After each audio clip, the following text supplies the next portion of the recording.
Deus abençoou e santificou o sábado. Gênesis 2, 1, 3. Assim, pois, foram acabados os céus e a terra e todo o seu exército. E, havendo Deus terminado no dia sétimo a sua obra, que fizera, descansou nesse dia de toda a sua obra que tinha feito. E abençoou Deus o dia sétimo e o santificou, porque nele descansou de toda a obra que, como Criador, fizera. Deus trabalhou em sua criação até o sexto dia, depois a completou e no sétimo dia descansou. Ele descansou porque fez tudo o que queria. Depois então, ele abençoou o sétimo dia e o santificou. Nós descansamos em paz à noite depois de um dia de trabalho. Do mesmo modo, Deus descansou depois de criar o universo e o homem, pois todo o seu plano foi cumprido. Deus criou todas as coisas em 6 dias e descansou no sétimo. Baseados na interpretação evolucionista do extrato geológico, muitos negam que Deus criou os céus e a terra em 6 dias, mas estes 6 dias aconteceram segundo o tempo de Deus, algo muito diferente do tempo do homem que se baseia na rotação da terra. Nós temos sempre que interpretar a Bíblia do ponto de vista de Deus. Deus de fato completou tudo e no sétimo dia descansou? Sim. Nosso Deus completou todo o seu plano em Jesus Cristo. Deus também cumpriu nossa salvação em Jesus Cristo. Quando a Bíblia nos diz aqui que Deus descansou, isso quer dizer que ele cumpriu seu plano. Portanto, o conceito bíblico de guardar o sábado significa desfrutar do descanso em nosso coração, algo que tem mais peso quando cremos que o Senhor apagou todos os nossos pecados e nos deu a salvação. Para que desfrutemos da paz em nosso coração, primeiro não deve haver pecado nele. E para conseguirmos isso, temos que crer que Jesus apagou todos os nossos pecados através do Evangelho da Água e do Espírito. Em outras palavras, nosso coração precisa descansar crendo que todos os seus pecados foram passados para Jesus Cristo quando ele foi batizado e que ele foi condenado por eles ao morrer na cruz. O descanso está ligado ao fato de nosso coração ser santificado, receber as bênçãos de Deus e encontrar a paz. A Bíblia revela o domínio espiritual de Deus em tudo o que acontece no mundo visível. Por essa razão, a passagem bíblica deste capítulo não pode ser entendida se a analisarmos por um ponto de vista carnal. Melhor dizendo, se nós interpretarmos a Bíblia de modo carnal, isso certamente acabará conosco. A Bíblia diz, a letra mata, mas o Espírito vivifica, 2 Coríntios 3:06. Este versículo quer dizer que quem interpreta a Bíblia literalmente, ao pé da letra, acabará morrendo espiritualmente. Por exemplo, no capítulo 1 de Gênesis, Deus fez o homem e a mulher e os mandou governar sobre todo o universo, mas ao lermos Efésios 5, 22-32, nós podemos ver que Deus prometeu salvar muitas pessoas por meio de Jesus Cristo e de sua Igreja. Portanto, nós não iríamos nos desviar se interpretássemos esta passagem de Efésios somente em termos carnais? Para o povo judeu, o sábado começa com o pôr do sol de sexta-feira e vai até o pôr do sol do sábado. Mas se alguém for guardar o sábado literalmente, ele não poderá fazer nada ao longo dessas horas. Mas o próprio Jesus curou as enfermidades das pessoas no sábado. Foi por isso que os judeus o acusaram naquela época dizendo, como você que diz ser filho de Deus viola o sábado? No que Jesus respondeu, o sábado foi feito para o homem, e não o homem para o sábado. E ele também disse, o Filho do Homem é Senhor também do sábado, Marcos 2:28. Melhor dizendo, quando comparamos o Antigo com o Novo Testamento, podemos ver que não somos abençoados guardando certas datas. E só porque alguém não faz nada no dia do Senhor, isso não significa que ele está guardando o sábado fielmente. Quando a Bíblia diz, havendo Deus terminado no dia sétimo a sua obra, que fizera, descansou nesse dia de toda a sua obra que tinha feito. E abençoou Deus o dia sétimo e o santificou. Isso quer dizer que agora temos paz no coração porque Deus nos deu a bênção da salvação. Isso nos mostra que Deus nos deu o verdadeiro sábado ao nos conceder a remissão de pecados. A verdadeira intenção de Deus ao instituir o sábado foi para que crescêssemos na verdade de que o Senhor apagou todos os nossos pecados com o evangelho da água e do Espírito e trouxe o verdadeiro descanso aos crentes. Todavia, o problema é que os legalistas insistem em guardar os dias e as horas do sábado até hoje, fazendo de tudo para não comprar ou vender nada a fim de guardá-lo. Foi por isso que o Senhor os repreendeu com firmeza dizendo: guias cegos, que coais o mosquito e engolis o camelo. Mateus 23h24. Quando o presbiterianismo foi introduzido na Coreia, ele trouxe uma forte influência dos missionários presbiterianos dos Estados Unidos. Eles fundaram um seminário em Pyongyang, a maior cidade ao norte da Coreia naquela época, e formaram muitos pastores. Estes arriscaram sua vida para guardar o dia do Senhor conforme a lei. Mas quando a Coreia foi dominada e ficou sob o domínio japonês, para acabar com o cristianismo na Coreia, estes forçaram os cristãos coreanos a trabalhar no dia do Senhor e a frequentar os templos shintoístas. Por causa disso, muitos cristãos coreanos naqueles dias terríveis foram martirizados por se recusarem a fazer isso. Quando a Coreia foi liberta em 1945, as igrejas entraram numa controvérsia porque muitos pastores frequentaram os templos shintoístas durante o domínio colonial japonês. Alguns procuraram reconstruir suas igrejas baseados na fé dos mártires que defenderam sua fé e se recusaram a frequentar os templos shintoístas. Essas pessoas eram chamadas de Jaipunga, ou seja, a congregação dos reconstrutores. Depois de ser liberta do domínio colonial japonês, a Coreia foi dividida em dois estados por influência de um grande poder político, o que resultou na criação de dois países que se opõem frontalmente, a Coreia do Norte e a Coreia do Sul. Quando a Guerra da Coreia estourou em 1950, aconteceu a mesma coisa. No início da guerra, quando as tropas da Coreia do Norte invadiram a Coreia do Sul, eles reuniram os cristãos no dia do Senhor e os forçaram a limpar seu bairro. Dizem que um jovem cristão chamado Shudal Bas recusou a obedecer esta ordem, insistindo que não podia trabalhar no domingo, e por isso foi morto a tiros.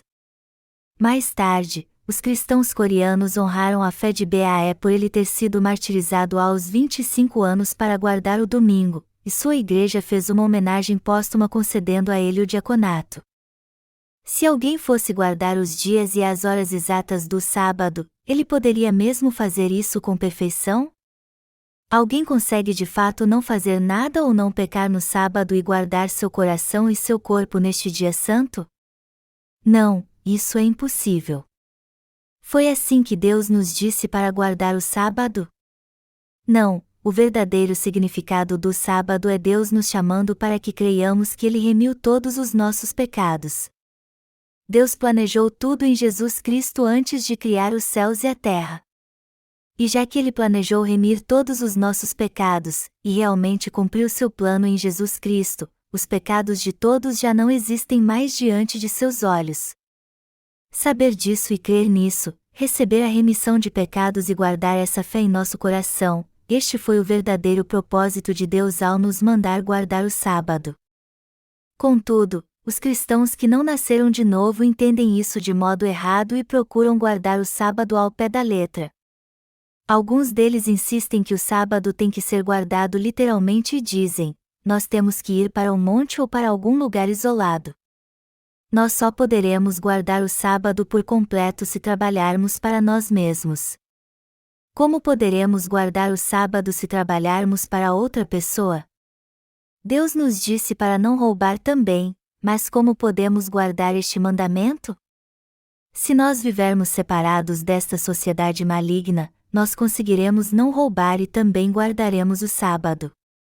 Então, um certo grupo formado pelos adventistas do sétimo dia foram para as montanhas, criaram uma comunidade ali e passaram a viver da subsistência.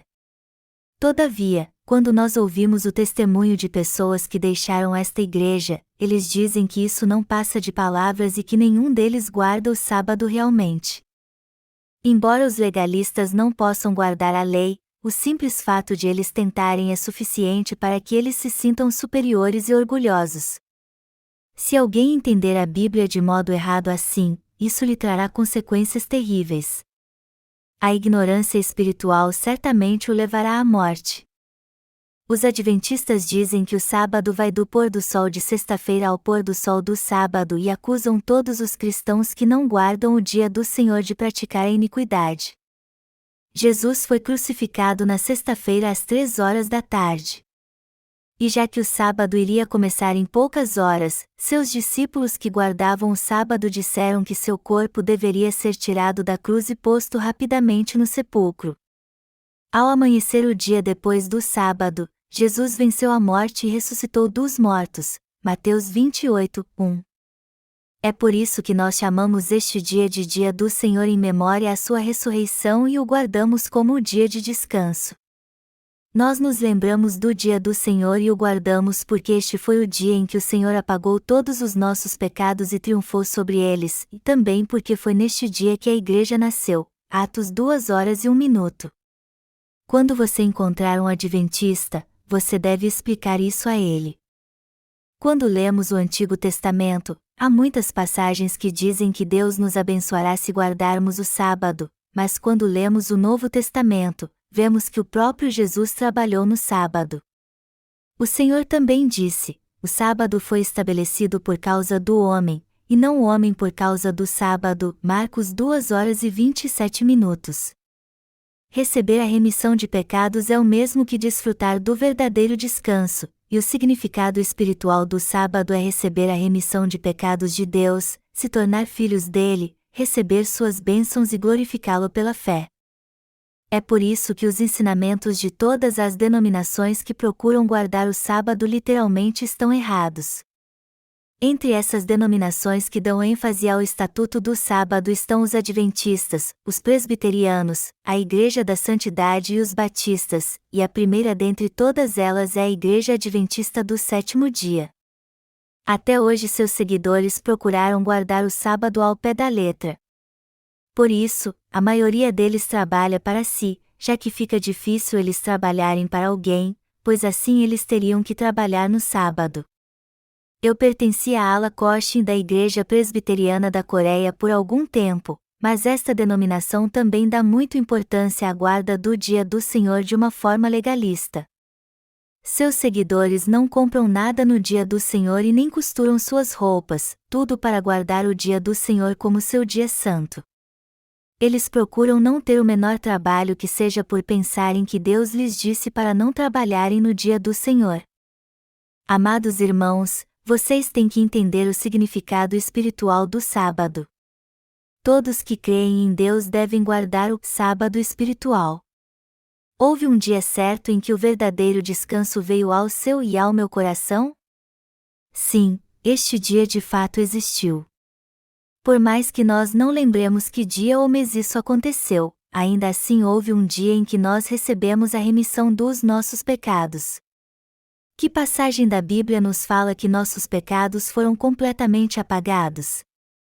Todos os nossos pecados foram passados para Jesus quando ele foi batizado, certo?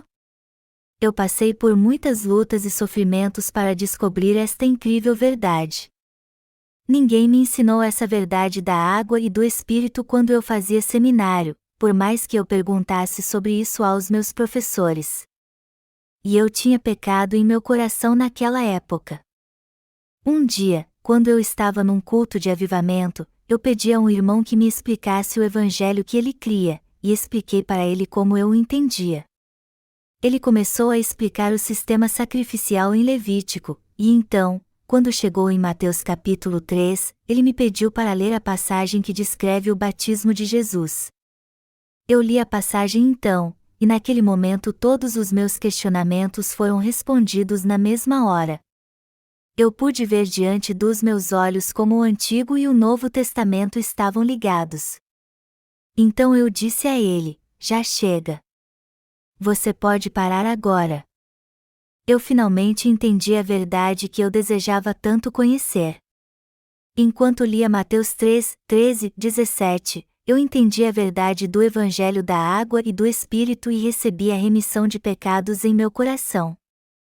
Naquele momento, uma grande paz e descanso vieram ao meu coração.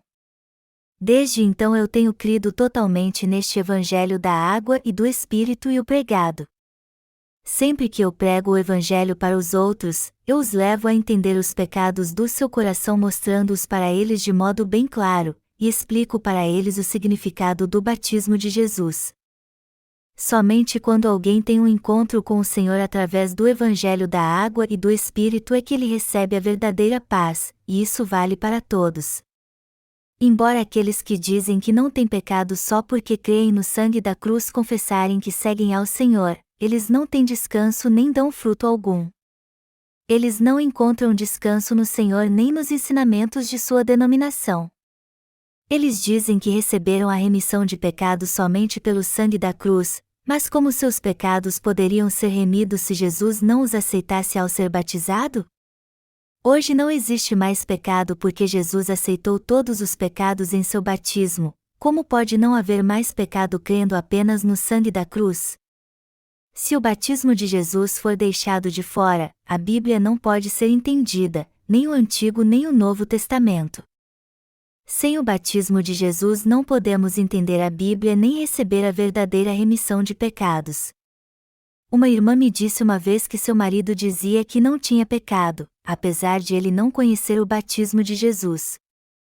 Então, por achar muito estranha essa afirmação do seu marido, ela perguntou a ele: "Querido, você não tem pecado mesmo?" "Sim, eu não tenho pecado." "Mas como isso é possível?"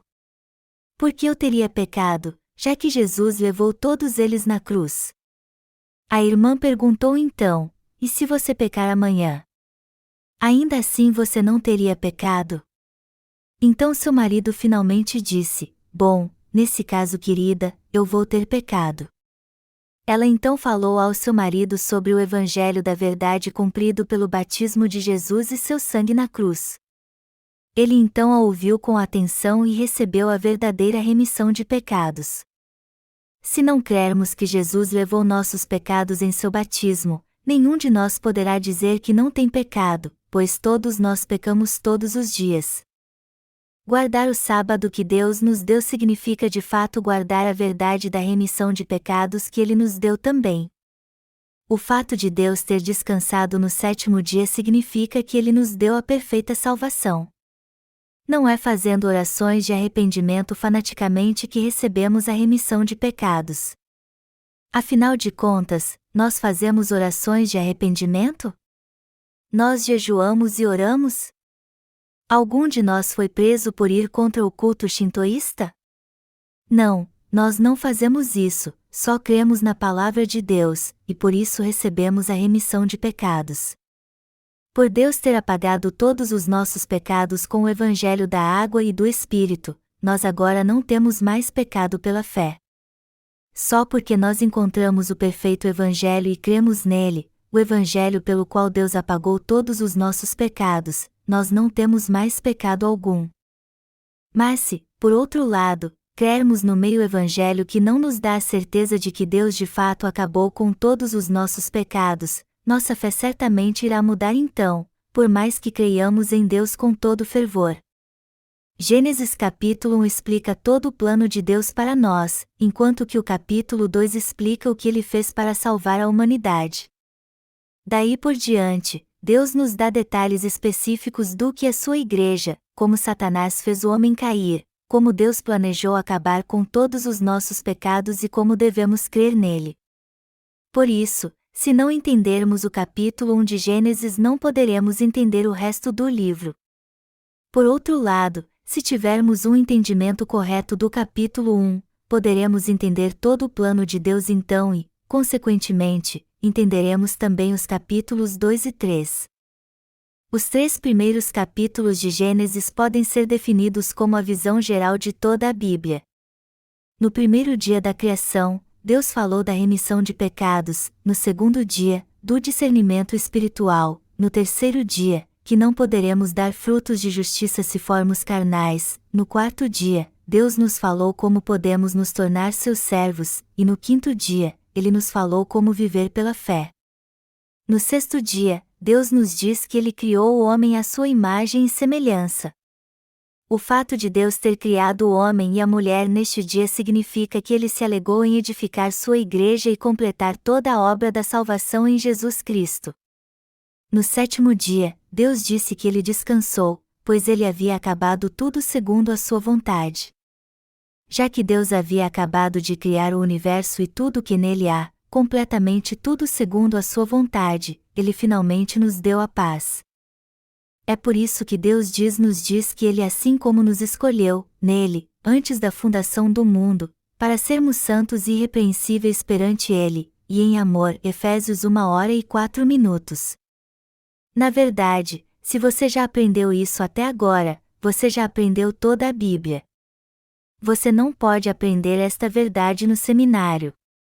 A palavra de Deus não pode ser entendida por alguém que ainda não nasceu de novo. É por isso que entre os professores de teologia, praticamente nenhum deles pode ensinar essa verdade.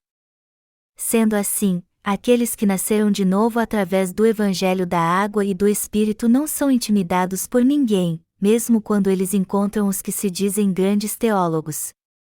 Estes podem até ser professores de teologia, mas na verdade não sabem nada.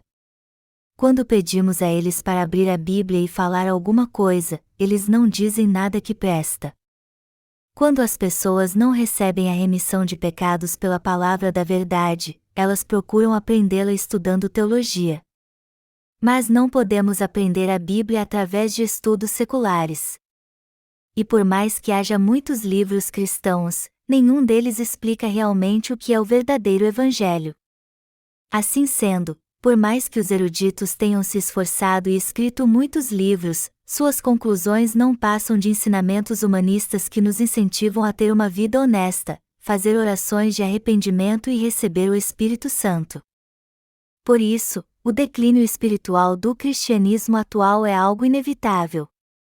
Na Europa, o cristianismo cresceu por 100 anos, mas num período muito curto ele caiu vertiginosamente.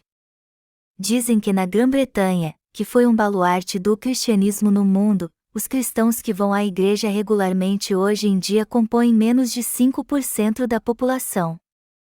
Algo parecido está acontecendo praticamente em quase todos os países chamados cristãos, onde toda a população cria em Jesus Cristo um século atrás. O mesmo está acontecendo na Coreia. Por algum tempo, o número de cristãos aumentou muito, como se fosse um fogo se alastrando, mas agora está caindo a cada ano. E isso está acontecendo porque eles creem sem conhecer a verdade. Se os cristãos crescem no Evangelho da Água e do Espírito, o cristianismo não teria enfraquecido tanto assim. Apesar disso, os cristãos em todo o mundo estão despertando, lendo nossos livros e estão maravilhados por estarem descobrindo a verdade, entendendo o Evangelho da Água e do Espírito e tendo sua verdadeira fé restaurada. O livro de Gênesis nos mostra o plano da salvação de Deus. Ele não nos deu o sábado em vão. Seu desejo foi nos contar sobre a verdade da salvação pela qual Ele nos libertou de todos os nossos pecados através do Evangelho da Água e do Espírito. Mas quando e onde essa verdade da salvação pela qual Deus apagou todos os nossos pecados com o Evangelho da Água e do Espírito foi totalmente esquecida? O verdadeiro Evangelho desapareceu quando as doutrinas e ensinamentos dos homens, criados pelos seus pensamentos e desejos carnais, começaram a ser reconhecidos, ocultando assim a verdade da palavra de Deus. Deste modo, aqueles que ainda não tiveram o verdadeiro descanso em Jesus Cristo por causa dos pecados do seu coração têm que deixar seu mau caminho e crer na palavra da verdade o mais rápido possível. Somente quando eles crerem na palavra de Deus e deixarem seu pensamento arrogante e seu orgulho de lado é que eles poderão ter o verdadeiro descanso no coração para o resto de sua vida.